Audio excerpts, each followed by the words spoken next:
अरे कहाँ रह गई कावेरी तुम? आ गई फिर से, पूरे मोहल्ले की अखबार। आहा, यहाँ हूँ, आजा अंदर। अरे तू यहाँ बैठी है, मैं तुझे पूरे घर में ढूंढ रही थी। क्यों? ऐसी क्या खबर लाई है आज जो मुझे पूरे घर में ढूंढ रही थी? अरे खबर तो बहुत अच्छी लाई हूँ, कल मेरे छोटे बेटे की सगाई हो गई। ले पेड़े खा। क्या? छोटे बेटे की भी सगाई हो गई? लेकिन वो तो अभी 23 का ही है ना? अरे 23 की उम्र कम थोड़ी ना होती है कावेरी। आजकल बड़ी उम्र हो जाती है लड़कों की, फिर कोई अच्छी लड़कियां नहीं मिलती। अब तो अपने दोनों बेटों को ही देख ले। आकाश की उम्र तो 30 की हो गई, अभी तक लड़की नहीं मिल रही ना। अरे ऐसा नहीं है, लड़कियां तो बहुत मिल रही है, लेकिन आकाश नहीं मान रहा शादी के लिए। अब वो तो तू कह रही है ना, बाहर तो लोग यही कह रहे हैं कि आकाश को लड़की नहीं मिल रही। अरे ऐसा मैं नहीं, बाकी मोहल्ले वाले कहते हैं। हाँ, मैं जानती हूँ कौन क्या कहता है। देख अब तो अनुज भी 26 का हो गया, बड़े की नहीं हो रही शादी तो छोटा कैसे करेगा। अरे नहीं नहीं, आकाश को तो मैं शादी के लिए मना ही लूंगी। अनुज और आकाश दोनों की साथ में ही शादी करा दूंगी। देखते हैं, अब मेरा मतलब है। हाँ हाँ, ऐसा ही करना तुम कावेरी। चलो चलती हूँ, बाकी सबको भी मिठाई बांटनी है ना, मेरे छोटे बेटे की सगाई की। चलती हूँ मैं। बार बार कहने की जरूरत क्या है? छोटे बेटे की सगाई, छोटे बेटे की सगाई। बड़ी आई। मैं भी जानती हूँ ये मुझे ही ताना मारने आई थी, लेकिन अब कर भी क्या सकते हैं जब अपना ही सिक्का खोटा हो। एक तो आकाश भी शादी के लिए मान नहीं रहा, कितने रिश्ते आए हैं इसके लिए, पता नहीं इसके मन में क्या है। आकाश अब 30 साल का होने वाला था, लेकिन अब भी शादी के लिए तैयार ही नहीं हो रहा था, जबकि उसके छोटे भाई अनुज को खुद की शादी की बड़ी जल्दी थी। अरे आकाश, एक बार देख तो ले लड़की का फोटो बेटा, कितनी सुंदर लड़की है, सुशील भी है। हाँ भाई, देख लो ना लड़की, अब आपके बाद ही तो मेरा नंबर आएगा ना। मैंने कितनी बार आपसे कहा है कि अनुज की शादी करवा दीजिए, मुझे शादी नहीं करनी। शादी एक माया जाल है जिसमें फंसने के बाद आप कुछ नहीं कर सकते। पता नहीं कैसी जिंदगी हो जाती है। मेरे सारे दोस्त हमेशा शिकायत करते रहते हैं, मैं बिल्कुल शादी नहीं करूँगा। अरे बेटा, खट्टा मीठा अनुभव तो हर काम में होता ही है, इसका मतलब ये थोड़ी ना होता है कि हम वो काम ही ना करें, हैं? और मैंने तुझे पहले ही कह दिया है कि पहले बड़े भाई की शादी होगी फिर ही छोटे की, वरना ये बैठा रहेगा कवारा। क्या? हाँ, तो फिर आपका बहू लाने का सपना सपना ही रह जाएगा माँ। मैं शादी करूंगा नहीं और इसकी आप होने नहीं देंगी। अरे भैया, अपने लिए ना सही मेरे लिए ही कर लो प्लीज। अरे भाई, शादी के बिना कितनी आज़ाद जिंदगी जी रहा हूँ मैं, क्यों मुझे फंसाना चाहता है तू? अरे मुझे शादी का लड्डू खाना है भैया, आप मेरी बात क्यों नहीं सुन रहे हैं? अरे चुप कर तू। मैं कह देती हूँ, जब तक आकाश शादी नहीं करेगा तब तक मैं तेरी शादी के बारे में सोचूंगी भी नहीं। अगर तेरी शादी हो गई तो सब लोग तो यही सोचेंगे कि जरूर बड़े भाई में कोई कमी होगी, इसीलिए शादी नहीं कर रहा। नहीं नहीं नहीं, मैं ऐसा नहीं होने दूंगी। पहले तो इस घर का बड़ा बेटा ही शादी करेगा। मैं अगले हफ्ते दोस्तों के साथ गुरुजी के आश्रम जा रहा हूँ, प्लीज मुझे अब ये लड़कियों के फोटो दिखाना बंद कर दो। हे भगवान, इसे क्यों लड़कियों में दिलचस्पी नहीं है? अगर ये साधु बन गया तो मैं कहाँ जाऊंगी? आप अपनी छोड़िए, मैं कहाँ जाऊंगा। हे भगवान, कुछ कीजिए प्लीज। आकाश का मन शादी के प्रति कुछ ऐसा था जैसा किसी पंछी के पिंजरे में जाने के वक्त होता है। वो शादी को पिंजरा मानता था जिसमें कभी भी कोई नहीं जाना चाहता, क्योंकि उसके आसपास उसने जितनी शादियां देखी थी उसमें उसे यही दिखाई दिया था। लेकिन अनुज की तो बात ही कुछ और थी। अरे भैया, मान ही नहीं रहे, अब क्या करूं मैं, कैसे मनाऊं इनको? अगर उसे पता चल गया कि इस बार भी भैया नहीं माने तो मुझे तो मार ही डालेगी वो, इतने छोटे छोटे टुकड़े कर देगी मेरे। आ गया उसका फोन, अब क्या करूं? अब हाँ हाँ, अभी आता हूँ। अरे क्या हुआ? तेरे चेहरे से पसीना क्यों बह रहा है?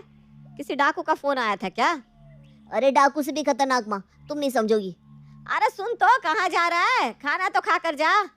अरे माँ, आज वहाँ बहुत कुछ खाने को मिलेगा, चलता हूँ मैं। आप भी सोच रहे होंगे कि अनुज ऐसे किससे मिलने जा रहा था जिससे मिलने से पहले वो इतना घबरा रहा था। तो ये और कोई नहीं बल्कि इसकी गर्लफ्रेंड दिव्या है, जिससे वो पिछले 2 सालों से प्यार करता है, लेकिन अपने बड़े भाई आकाश की वजह से शादी नहीं कर पा रहा। अरे आज तो ये बहुत गुस्से में लग रही है। अरे अरे रुको तो जरा, मुझे मुझे सांस तो लेने दो। मुझे पता है तुम क्या कहने वाले हो कि इस बार भी भैया नहीं माने दिव्या, कुछ और वक्त दे दो, मैं माँ से बात कर लूंगा, भैया को मना लूंगा। लेकिन मुझे भी पता है कि ऐसा कुछ नहीं होने वाला, और अब तो मेरे घर वाले भी मेरी शादी के लिए लड़का ढूंढ रहे हैं। अरे नहीं नहीं नहीं दिव्या, हम दोनों एक दूसरे से शादी करना चाहते हैं, तुम्हें पता तो है। मैं तुमसे कितना प्यार करता हूँ।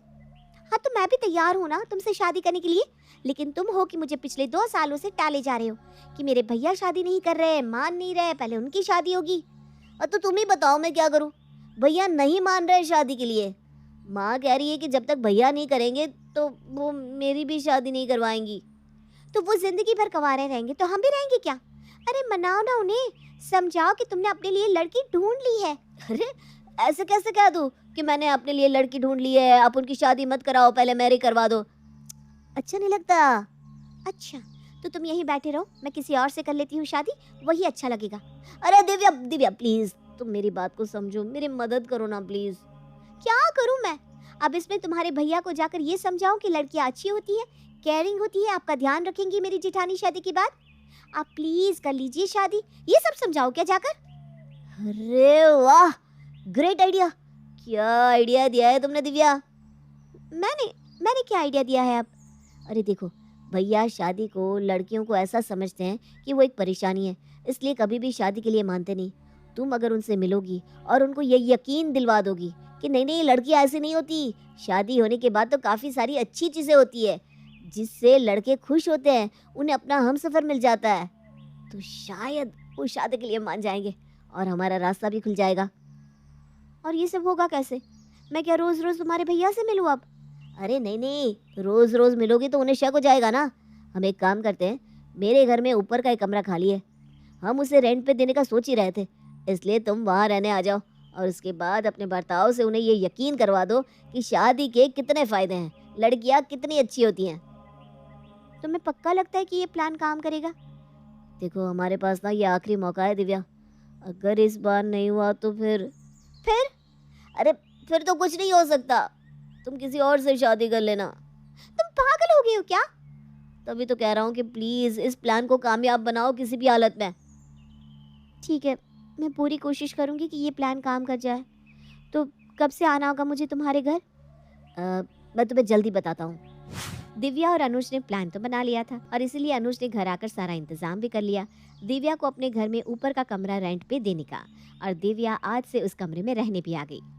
हाँ बेटा, ये रहा तुम्हारा कमरा। जी आंटी जी, काफी अच्छा कमरा है। देखो भैया कितनी अच्छी लड़की है ना, सलवार कमीज पहने हुए हैं, माँ से भी कितनी अच्छी तरह से बात कर रही है ना। हाँ तो ये सब तुम मुझे क्यों बता रहा है? बस ऐसे ही बता रहा हूँ कि लड़कियाँ भी अच्छी ही होती हैं। उनके आने से घर में रौनक सी छा जाती है भैया। अरे हाँ, पर मैं क्या करूँ?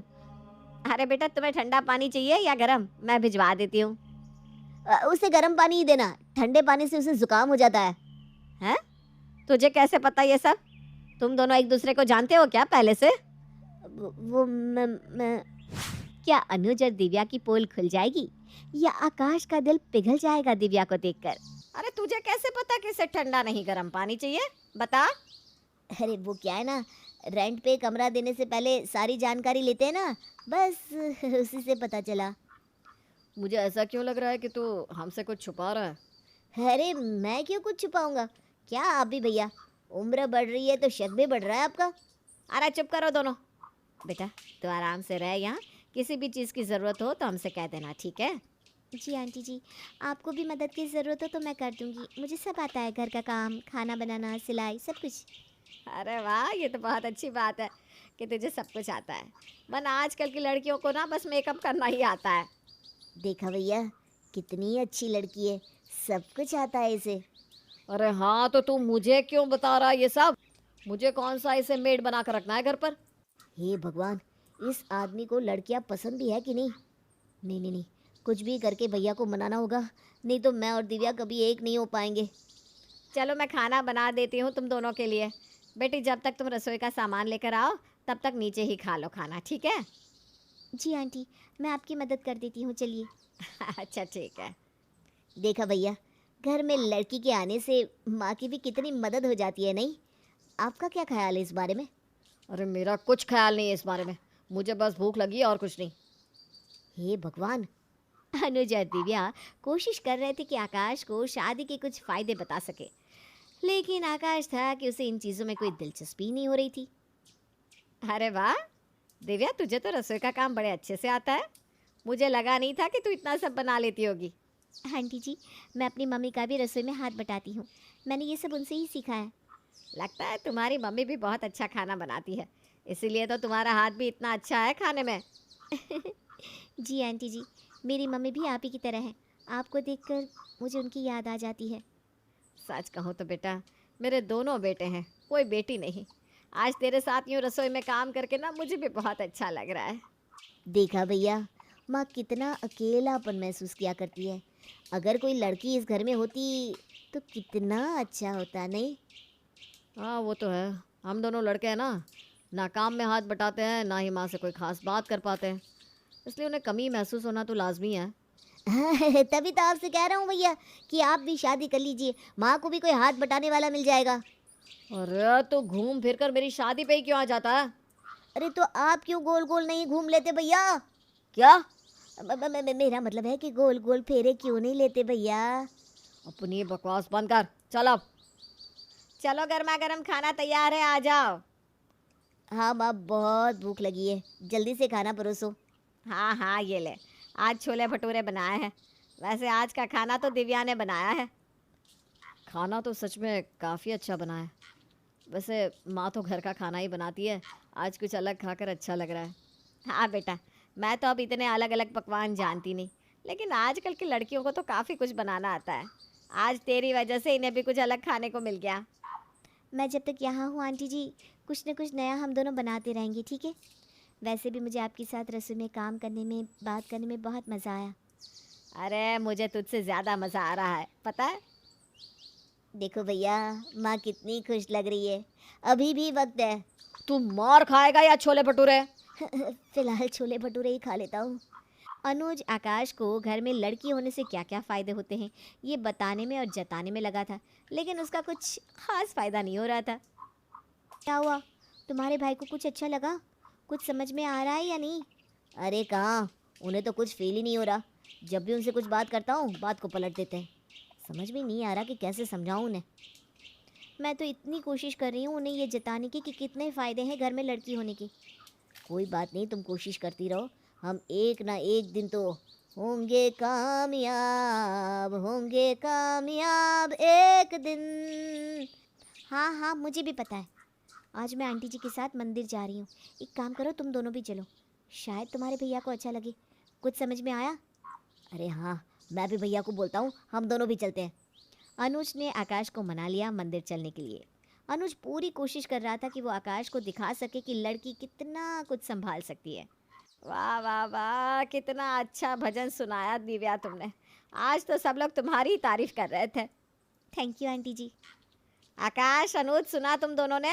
भजन कितना सुंदर था। हाँ माँ, बहुत मीठा भजन गाया आपने दिव्या जी, सच में। सब लोग मंदिर में पूछ रहे थे कि ये आपके घर की बहू है क्या? मैंने कहा नहीं नहीं, ये तो हमारे यहाँ किराए पर रहती है। दिव्या के आने से तो मेरा जैसे मन ही खुश हो गया है। कितनी मदद करती है ये मेरी, काम में, खाने में, साथ में मंदिर भी आती है, बाजार भी साथ में जाते हैं हम। अब तो मेरा दिव्या के बिना मन ही नहीं लगता सच में। हाँ पर माँ, आपकी खुशी के बारे में सोचता कौन है? यहाँ तो लोग स्वार्थी लगे पड़े हैं, सिर्फ अपने बारे में सोचते हैं। लीजिए प्रसाद। ओह, थैंक यू। वैसे आप सच में बहुत अच्छा गाती हैं। Thank you. अब मैं आपके लिए घर जाकर काढ़ा बना दूंगी, इससे आपकी खांसी दूर हो जाएगी। अरे नहीं नहीं, इसकी कोई ज़रूरत नहीं है, आप खामखा तकलीफ़ कर रही हैं। अरे इसमें तकलीफ कैसी? मैं आपके लिए काढ़ा बना दूंगी, साथ में अदरक वाली चाय भी बना दूंगी। देखा कितना ख्याल रखती है सबका दिव्या। मुझे तो सच में दिव्या बहुत पसंद है। मुझे भी। क्या? मेरा मतलब है अच्छी लड़की है दिव्या। दिव्या जी। मैं आकाश को मना लूँगी शादी के लिए। मैं भी तो वही कह रहा हूँ माँ, आप मना लीजिए ना भैया को। वो शादी करेंगे तभी तो मेरी बारी आएगी ना। हाँ, अब तो मैंने ठान लिया है कि मैं आकाश को शादी के लिए मना ही लूँगी, और दिव्या उसके लिए बिल्कुल सही लड़की है। क्या? दिव्या? हाँ देख तो, कितनी अच्छी जोड़ी लग रही है दोनों की। कितने सुंदर लग रहे हैं साथ में, किसी की नज़र ना लगे दोनों को। माँ ये तुम क्या कह रही हो? दिव्या और भैया? लेकिन। अरे लेकिन वेकिन कुछ नहीं, तू चुप कर। मैंने सोच लिया है कि दिव्या का हाथ मैं आकाश के हाथ में ही दूंगी। अभी हम मंदिर में ही खड़े हैं, अभी मैं पंडित जी से बात करके इन दोनों की सगाई करवा देती हूँ। अरे माँ मेरी बात तो सुनो। अरे चुप कर, मैं अभी आई आकाश से बात करके। अनुज और दिव्या का पासा उन पर ही भारी पड़ रहा था। कावेरी को दिव्या पसंद आ गई थी, लेकिन वो आकाश के साथ उसका रिश्ता करने की सोच रही थी और इसलिए वो आकाश के साथ बात करने जा रही थी। ये क्या हो रहा है? मेरा प्यार मेरे भैया के पास। कहीं भैया ने भी दिव्या के लिए हाँ कह दिया तो? नहीं नहीं नहीं, दिव्या मेरी भाभी कैसे बन सकती है? अब माँ रुको, मेरी बात तो सुनो। आकाश सुन, मुझे तुम दोनों से बात करनी है। हाँ माँ, कहो ना। मैं दिव्या को अपने घर की बहू बनाना चाहती हूँ और आज ही इसी मंदिर में मैं तुम दोनों की सगाई करवा देती हूँ। क्या? क्या? क्या? इन दोनों का तो समझ में आता है, लेकिन तुम क्यों इतनी जोर से चीखी? मैं ये क्या सुन रही हूँ आकाश, तुम इससे शादी कर रहे हो?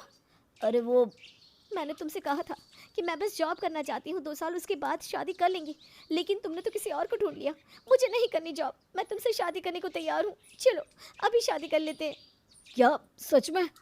अरे ये कौन है और दिव्या का क्या होगा? माँ, दिव्या से मैं शादी करना चाहता हूँ। हम दोनों एक दूसरे से प्यार करते हैं। भैया आप पहले ही बता देते, खामखा मेरी वाली छीनने वाले थे आप। अरे पर मेरी वाली मान ही नहीं रही थी शादी के लिए, इसीलिए तो मैं कुछ कर नहीं पा रहा था। अरे ये क्या है मेरी वाली मेरी वाली? आंटी जी, आकाश और मैं एक दूसरे से प्यार करते हैं। और आंटी जी, अनुज और मैं एक दूसरे से शादी करना चाहते हैं। माँ, अब दे दो ना आशीर्वाद। एक साथ तुम्हें 2-2 बहुएं तो मिल गई। हाँ आंटी जी, अब तो पहले मेरी जिठानी